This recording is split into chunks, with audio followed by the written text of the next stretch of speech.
The CBS Radio Mystery Theatre presents...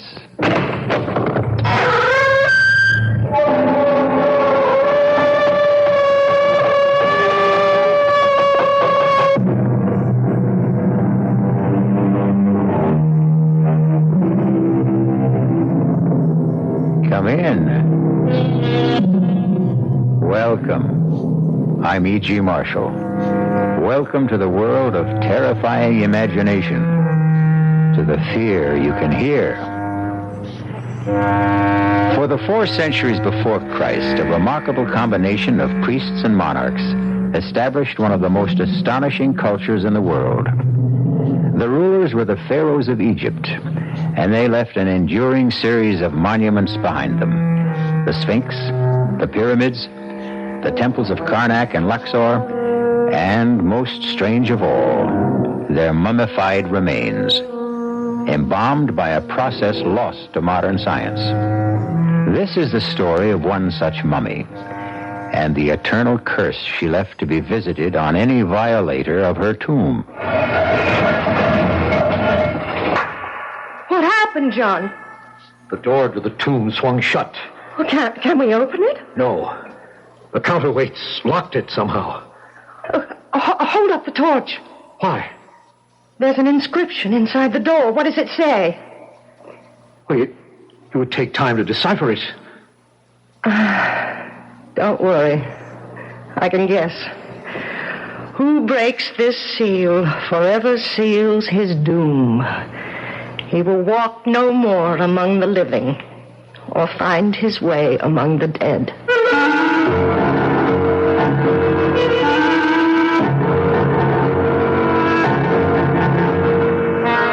Our mystery drama, The Pharaoh's Curse, was written especially for the Mystery Theatre by Ian Martin and stars Kim Hunter.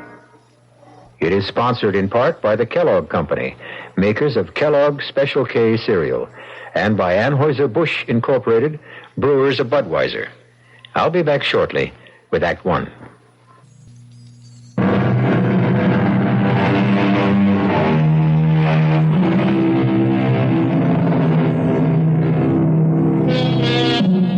(1924), 50 years ago, belongs to another world. Certainly in the Middle East, almost midway through the period of the great archaeological excavations that make Egypt a mecca for tourists from all over the world. And in that era, no singer and entertainer reigned more supreme than Diane Elliott, the toast of 2 continents already, and now in the process of conquering a 3rd, with an engagement at Shepheard's, world-famous hotel in Cairo.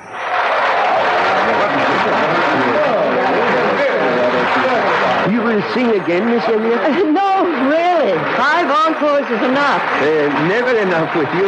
Asking for anyone is already too much. Of course, you must be tired. I know, but I don't want the audience to be. If you'll excuse me. Would you excuse me first? There is an old friend of mine here tonight who would very much like to meet you. Could I presume to ask if you would join him as he asked for a drink at his table? Who is this friend of yours? Sir Geoffrey Lanscombe.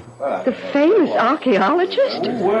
He's still alive? I mean, well, he must He's quite old, but most active. Would you ask him to give me 10 minutes and then come back to my dressing room?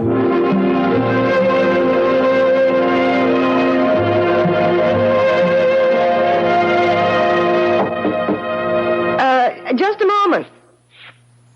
Come in. Miss Elliott. Sir Geoffrey? Guilty as charged. Oh, dear. Did I sound forbidding or something? No, not at all. It's just that I feel I'm intruding. Oh, not at all. I hope you'll excuse me, though. I've started changing because tonight's the end of my engagement here, and I have to start packing. Oh, then you'll be leaving Cairo. Well, no, not for a few days. I hope at least a week. I've wangled a little gap between engagements because I want to do some sightseeing. Good, excellent. It makes it so much easier for me to ask what I want to ask. It's amazing. What? You, my dear. With your robe pulled tightly around you and your hair swept back so severely from your face. Yes. absolutely amazing. Let me tell you why I'm here. Have you ever heard of the Princess Hasiba? No. Well, it's not too surprising. She was, you understand, a little before your time. Approximately 4,000 years. Hasiba, the gazelle-footed trailer of perfumed musk. Hasiba, the doe-eyed, radiant perfection of the three worlds. I thought you were an archaeologist, not a poet. Well, not I, my dear. That's Thotmes V, her husband, the Pharaoh. And he was right. She was, until then at least, the most exquisite woman who ever lived. And when she died, at 19, the Pharaoh was so crazed with grief that he stripped himself of all his wealth and turned it into jewels with which he filled her burial casket to the brim. She was buried with all the honors of a Pharaoh, and the door to her mastaba sealed forever with an undying curse. The mastaba? The burial chamber. And the curse? This chamber holds the jewels of my kingdom. Jewels beyond number and one beyond all price. Who breaks this seal forever seals his doom. He will walk no more among the living nor find his way among the dead. You almost make me believe that. Well, I almost believe it myself. Perhaps it's why I've taken the liberty of coming to you. I don't understand. Oh, why should you? Let me explain. 15 years ago, I discovered the small pyramid that covers the burial chamber. 3 times, on different expeditions, we have excavated with no success. This time, we have managed to isolate the mastaba itself, in spite of every kind of miserable luck. Cave-ins, men injured, crews deserting. But at last, within the next few days, I'm convinced the entrance will be found. Oh, how exciting, how wonderful for you. And Hasiba, I hope she isn't a disappointment. Was she really so beautiful, do you think? Incredibly. Her face shamed the shining sun, and the day was lit up by the light of her countenance. You know, you sound as though you'd actually seen her. I have. You have? Oh, yes, my dear. For every description fits you. Well, Sir Geoffrey, I'll have to admit that's about the prettiest compliment I've ever been paid. And the truth. Now, look. What is it? An ivory miniature of Hasiba, hand-carved. How beautiful. Exquisite. Isn't it? So perhaps now you can see, Miss Elliot, why I can easily believe in reincarnation. It's why I asked to meet you. I've devoted the best part of my life to unearthing this tomb. And I've come to be afraid of a curse and to believe profoundly in the power of good omens and luck. I need that luck. But I think I found it. I know you are my luck. Well, how can I help you? Come as my guest to the diggings for a few days. Open the chamber for me. I think your touch will ensure success. Out of so many, that's the greatest compliment of all. How can I refuse?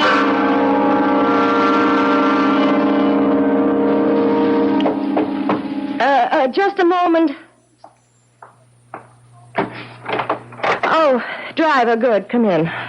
All I'm taking are these 2 bags, and you are not the driver I engaged this morning. No, Miss Elliot. Then why? Allow me my credentials. Inspector Hasid of the Cairo Police.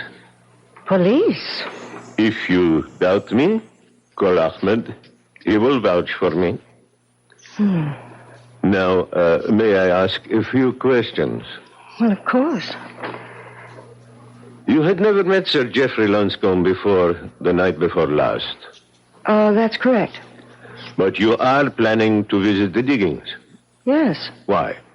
Well, because he invited me to. Just as a guest? Of course. For a few days, correct? Well, now let's not make anything out of that, Inspector. He is about to open the tomb of some ancient Egyptian queen, and I am intrigued. I've never had the opportunity to meet a 4,000-year-old princess who's supposed to look like me. Now, what's wrong with that, and why should it interest the police? This thing is difficult. First of all, let me warn you that there may be possible danger in your visit to the diggings. What danger? I do not know exactly. But if you are to go, will you let me go with you as your driver, incognito? Why? Partially to protect you. And partially what else? That is what I want to find out. Do you have any knowledge of firearms, Miss Elliot?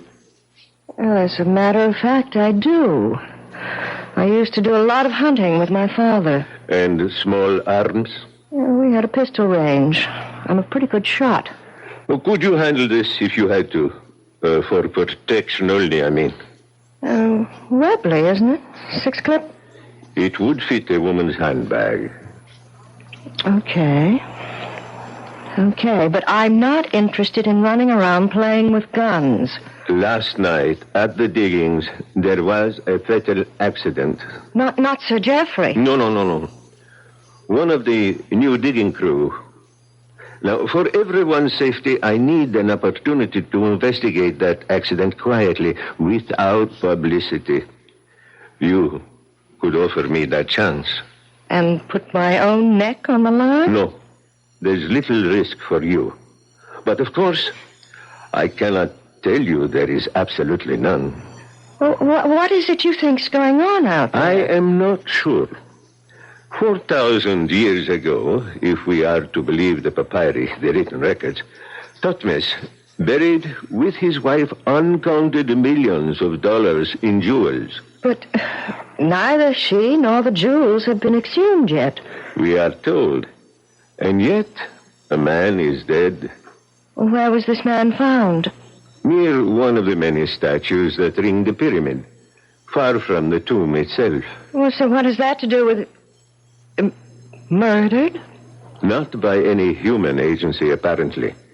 The man was crushed, as if broken in the arms of something beyond the natural power of things. However, the police are less interested in the man himself than what was clutched in his hand. What? I've been selected to investigate this matter quietly and anonymously. Will you let me go with you? You're kind of daring me, aren't you? Pardon? You don't want me to refuse. I don't think you are in any real danger, Miss Elliot. And I need a cover. Okay. Let's go adventure. Just tell me one thing first. What is there for the police to investigate? What was it the man had clutched in his hand? A diamond of great beauty and great price. What kind of diamond? Now, there's just the whole point, Miss Elliot. A very special kind. For no diamond has been cut like this in the last 4,000 years. A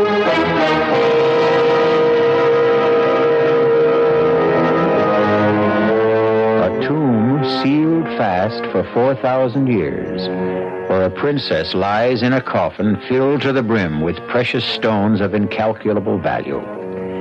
Could this diamond be from a tomb as yet uncovered, or was it some random discovery? And if it were, what inhuman agency, with a power beyond all human scope, mangled and destroyed the unfortunate man who found the strangely cut diamond? I'll return in a few moments with Act Two.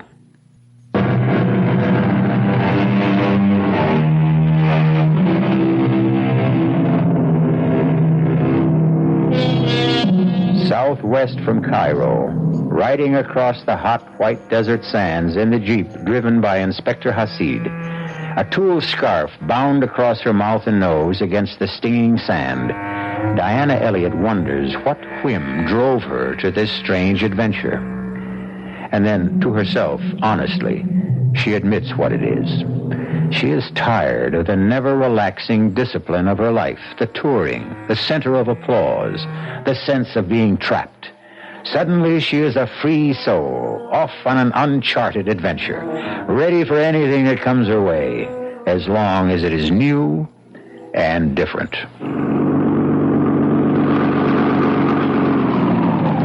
Miss Elliot. Oh, you know me?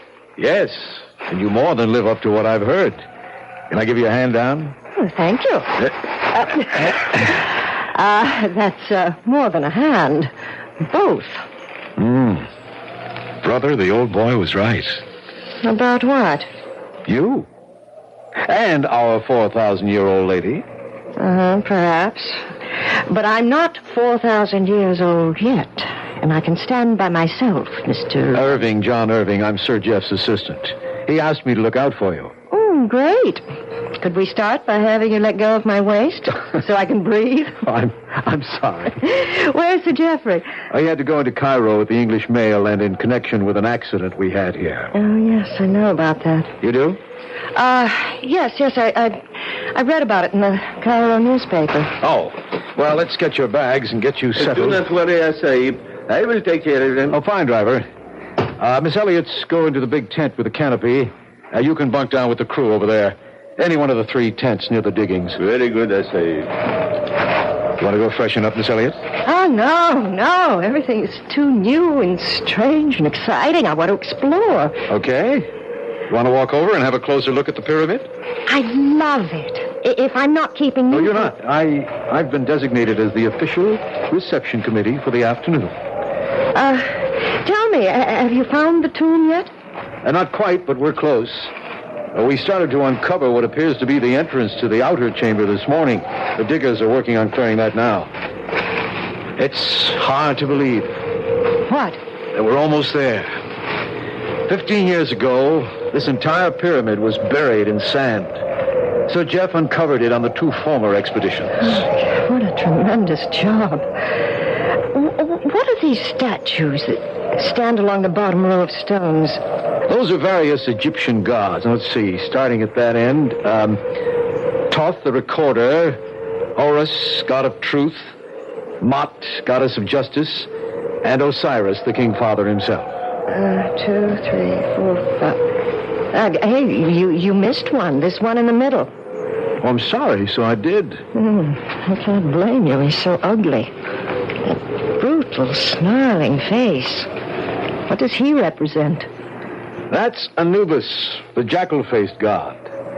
Officially supposed, coincidentally enough, to be the greeter of the dead. I don't think I'd care to be greeted by that, dead or alive. What do you mean, coincidentally? Well, this is where an accident happened. You mean where the man was killed? You heard about that? Who told you, Sir Jeff? No, it was, my driver. Oh. Bad news travels fast in this country. In any country. Ooh, what a cruel, bestial face he has.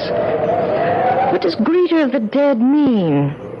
He weighed the hearts of the dead before welcoming them to the great halls of Osiris, the judge and the sentencer. Oh, he's not quite as bad as he looks. Do tell. I think I'll have that hand down now. Oh, here you are. Watch it! Quick! Behind the statue. Let me shield you.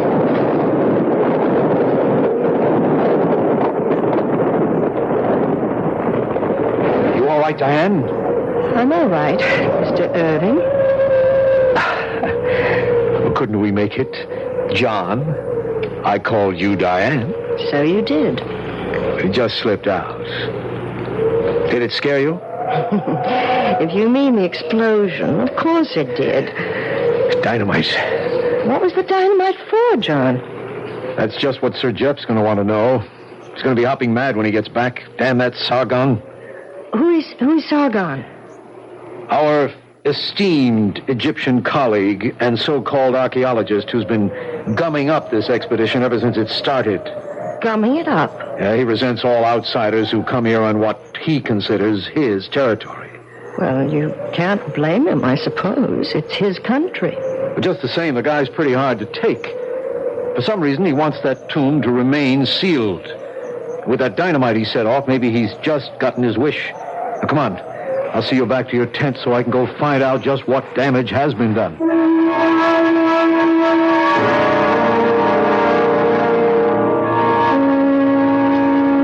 My dear Miss Elliot, I'm sorry I was responsible for making dinner so late. Oh, it was worth waiting for, Sir Geoffrey. This Arabian coffee is delicious. What was all the trouble with Sargon this afternoon? Well, this morning he wanted to dynamite the entrance open. I said we should wait till you got back. I knew you wouldn't go for it.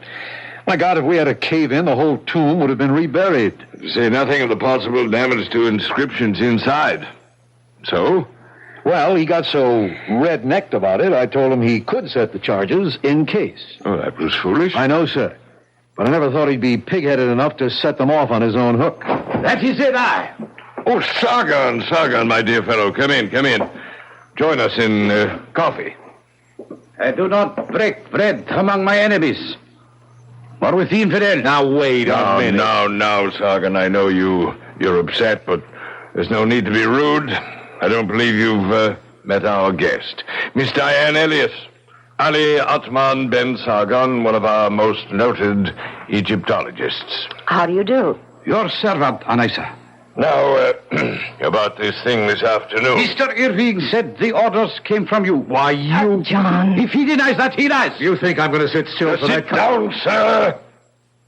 I will not have this bickering in front of a guest. It can be settled later. In the meantime, fortunately, there's been no damage of consequence and the way into the tomb has been opened. No harm has been done. A great deal of harm has been done. The crew has deserted. What? That is what I came to tell you. They have taken all our transport and left. I tried to stop them, I bet you did. Now, look, sir, Just a moment, John. Oh, why, Sargon? Perhaps they are wiser than we. A small hole was blown through to the inside, and out of it, they say, comes swirling a fearsome efreet that grew 10 times taller than a man, and belched a cold, freezing breath from his mouth that carried death in the air. They ran in terror from the ancient curse.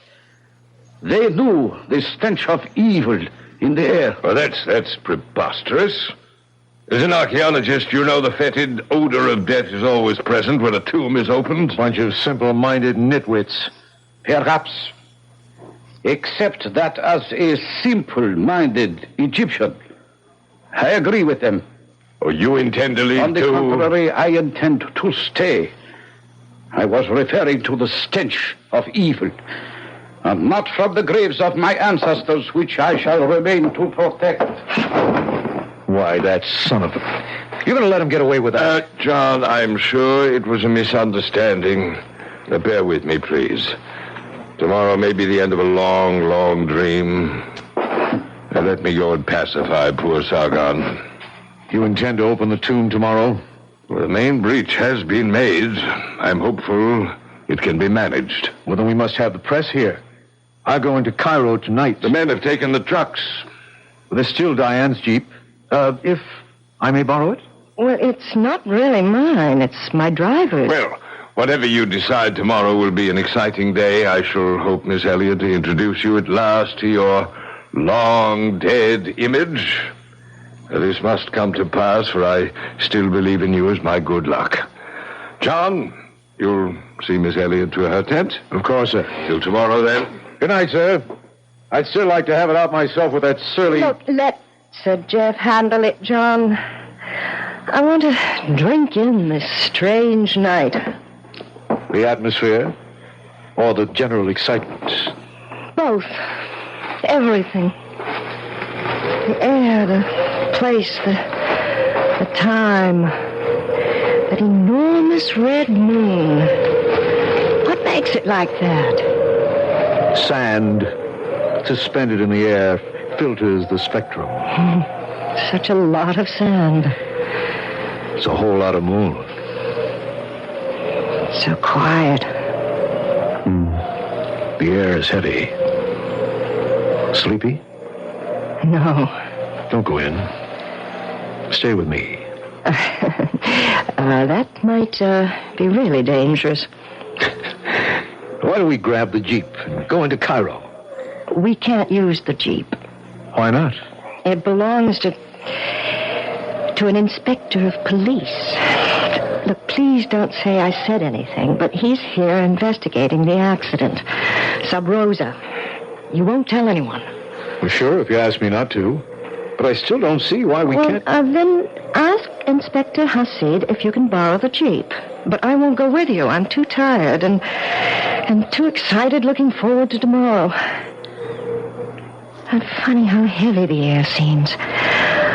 I can imagine why those men felt a dark weight, almost like death in the air. I'll be glad to see you tomorrow. Good night, John. Good night, Diane.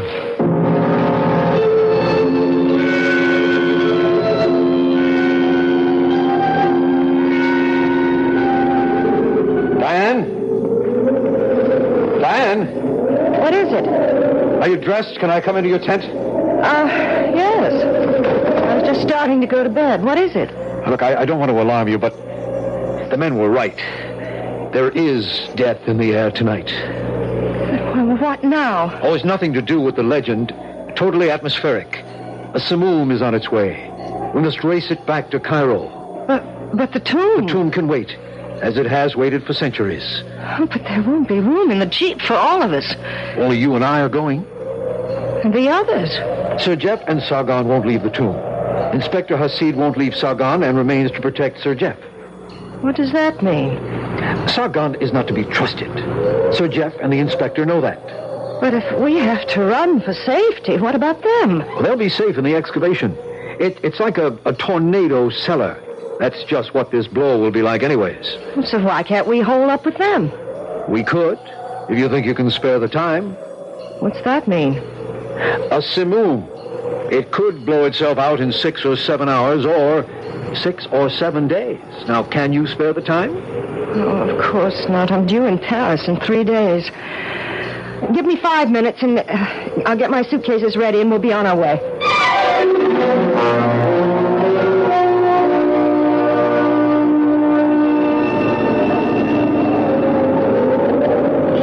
It's getting worse, isn't it?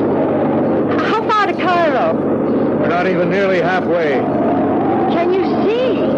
What's to see but sand, sand, and more sand? John, what's that ahead?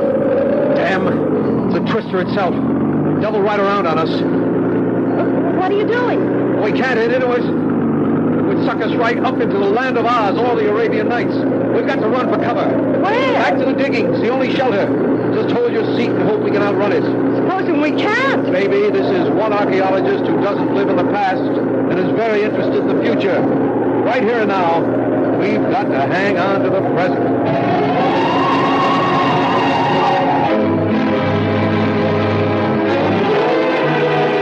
Whatever the effectiveness of the ancient curse, it seems the fates conspire to bring Diane Elliott and John Irving back within its range. And if the 4,000-year sleep of the delectable Hasiba is to be disturbed at last, on whom will the curse fall for disturbing it? On the men who planned and made it possible? Or on another woman who dared to challenge her beauty? I'll return shortly with Act 3. This is WBBM Chicago News Radio 78.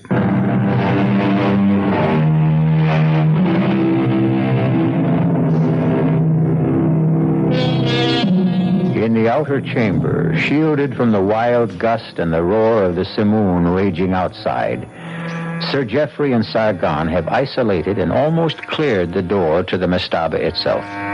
They are engaged now in cleaning up the debris the explosion earlier in the day had caused. That does it. The door is free. 15 years, and the moment is here at last. I am about to enter the tomb of Hasiba. My countrymen have waited 4,000. Come, Sargon, let for God's sake not in this minute. What is it? There's someone coming. The dead are arisen. But it would be silly. It's from the outside. Oh, it's Miss Elliot. The bad penny and companion. Turning up again. Well, what happened? Couldn't make it, sir. We just beat that old twister back here to safety. Turned around on us. Just the two of you? Yes. What happened to your driver? We understood he stayed with you. We have not seen him. We thought he stayed with you. Oh, he probably took off with the rest of the crew. Are you all right, Miss Elliot? Yes, Well, then let's forget the elements, the momentary inconveniences and everything but the incredible, the marvelous, the unbelievable moment that lies ahead of us. We're about to enter the tomb of Hasiba. But the storm... The storm will blow itself out. We are lighting candles to illuminate centuries of the past. Come, John, Sargon, help me push open the door. I do not care to see the tomb opened. I am not surprised. Inspector Hasid. Yes, Miss Elliot. Inspector? Yes, Ali Atman Ben Sargon. Inspector Hasid, with a very sore head where someone knocked me out, to deny me the sight of the tomb and its contents. By all means, let us open the door. I am not asking but commanding with this gun. Let's go, Sargon.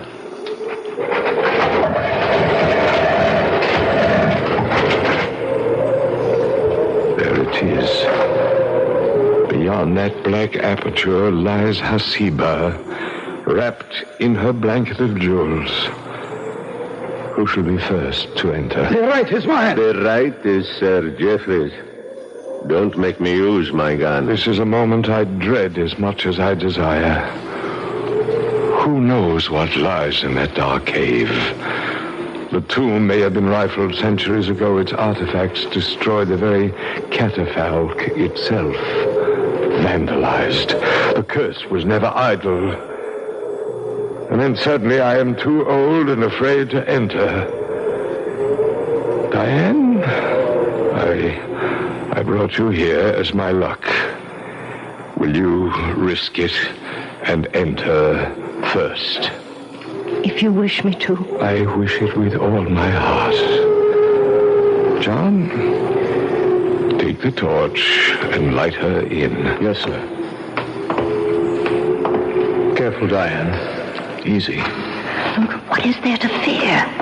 Who knows? The dead resent intruders. Well, I only hope that... Oh! What is it? A stone beneath my feet. Look out, What happened, John? The door to the tomb swung shut. Well, can we open it? No. The counterweights locked it somehow. Hold up the torch. Why? There's an inscription inside the door. What does it say? But it would take time to decipher it. Don't worry, I can guess. He who breaks this seal forever seals his doom. He will walk no more among the living or find his way among the dead.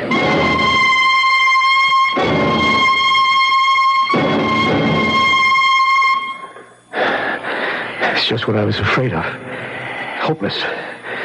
The door can't be budged. What happened? The stone you stepped on, designed to trip the counterbalancing rocks and lock them. To get the door open now, they'll have to blast. So that was Tothman's ancient curse.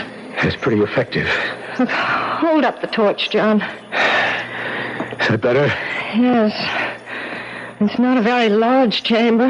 No. In the center there, is that... Yeah. That's the catafalque. Hasiba. Can we look? Why not? Poor little princess. Poor little rich girl. So young. Can we open the sarcophagus? I don't know. Somewhere there should be... Well, let's see. Ah, here. It's too heavy. As far as I dare slide it. Such a big coffin for such a little girl, but But she is lovely. The face is only a death mask. Where are the jewels, John? The jewels that filled the casket to the brim. That's right. Evidently, old Thothmas regretted his generous impulse and sneaked in later and pinched his fabulous fortune. How? I don't know. What's the matter with the torch? I'm afraid it's going out. Well, can't we light it again? No. Lack of oxygen. We've got to get out of here. Haven't you any idea how? The catafalque itself. Let's have a look. But how? Where? It's just a simple box. Except here, at the foot of it. Carved in bas-relief. Oh, wait. Let me hold the torch close. Yeah, that's better. What is it? That face. The god you showed me outside the pyramid. With the jackal face. What's his name? Anubis. Greeter of the dead. But he has another name. The opener of the ways. Diane, maybe this is it. Press it. Try it. Yes. The opener of the ways. Oh. Smell that, Diane. Fresh air. Look at the torch light up. And there are steps beneath. We're free. I wonder, John. I wonder.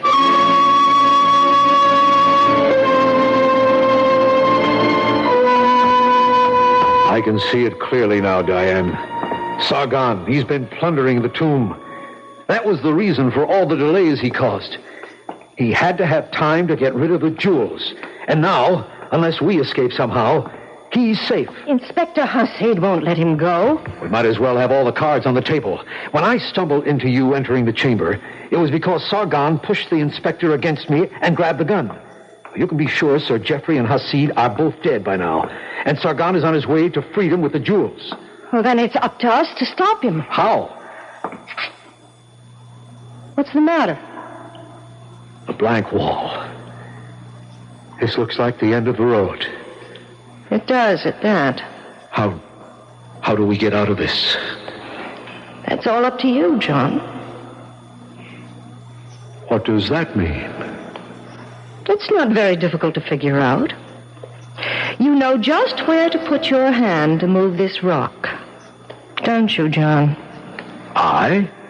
Why should I? Because you've been here so often before. You know? I think so. And what I don't know, I can guess. You found this secret entrance some time ago. And you stole the jewels, didn't you? You've been the one that's been delaying things while you tried to figure out some way to get away with them. My Jeep with me as cover was the perfect way out, if it hadn't been for the sandstorm. All right. I admit it. Which leaves you with two choices. Which are? Stay here or come with me. Diane, I am more than a little in love with you, and I promise you there's a fortune packed in your Jeep that could make us able to live like Thothmas and his queen Hasiba. In your luggage, it could easily be smuggled out of the country. Half of it, all of it's yours, if you share it with me. And if I don't? I'll have to take my chances alone, which includes, unfortunately, leaving you shut in here where you can't blow the whistle on me. Two choices, What else? This. What? A gun? Where did you get that? From the inspector. And don't think I don't know how to use it. Are you ready to open the door now? Suppose I just refused. The torch is beginning to burn low again. That means we're running out of oxygen, doesn't it? Okay. You win. Here, catch it. What? I hope I didn't hurt you. But I had to get the gun. What are you going to do? Oh, nothing violent. That really isn't my nature. Just leave you here. With any luck, they'll break through in time and find you. Goodbye, Diane. You can't. Oh, now please don't move.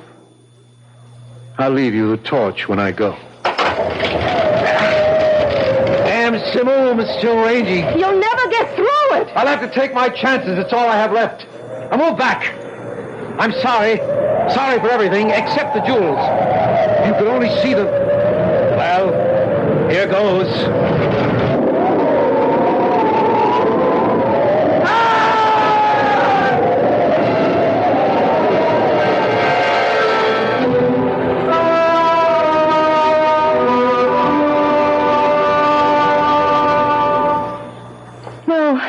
No, I'm all right. You must rest, my dear. There's time later. No, I want to finish telling you. He was leaving, and he had started the door or the statue base that closed the secret entrance, and then suddenly the wind was too strong, and he fell back and got caught in all those tons of stone, just like the other man. I would spare little pity on him, Miss Elliot. The other man was my brother. Sahib Irving thought he had killed me just as successfully. But I don't understand. Why did he start to come back? His return was involuntary. What do you mean, Mr. Sargon? He underestimated the enduring power of an ancient curse. He was returned to his fate. So the curse was a real one, after all. He will walk no more among the living, nor find his way among the dead. But, thanks to you, Miss Elliot, the ancient gods are satisfied, and the lady of whom you are a reincarnation will also be reborn.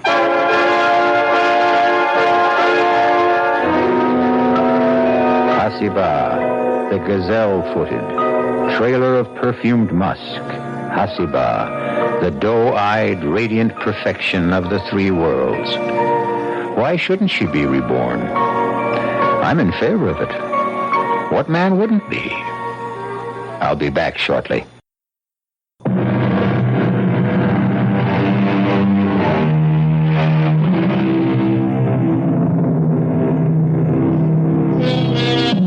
It was Nathaniel Hawthorne, one of our American greats, who said it.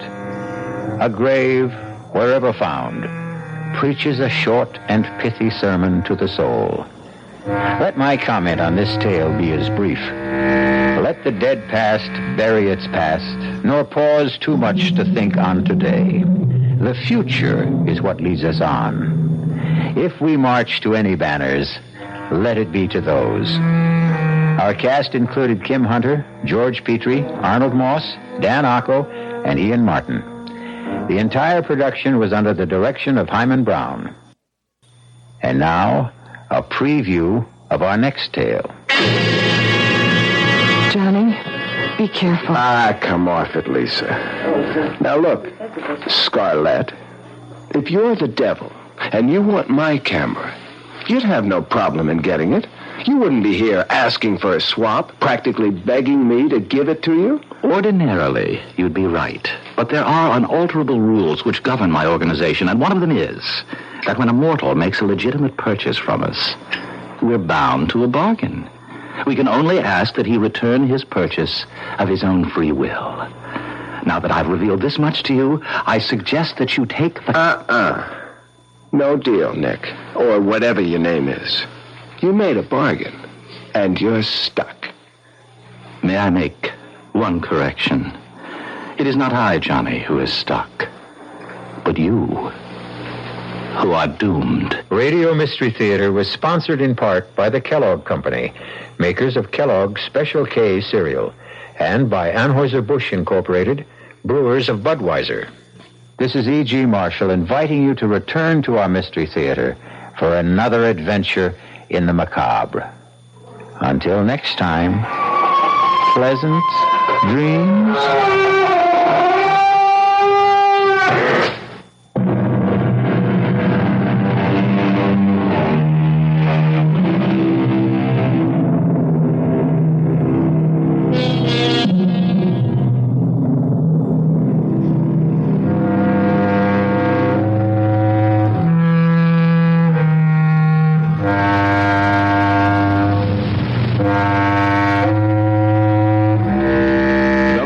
News time, 11:24.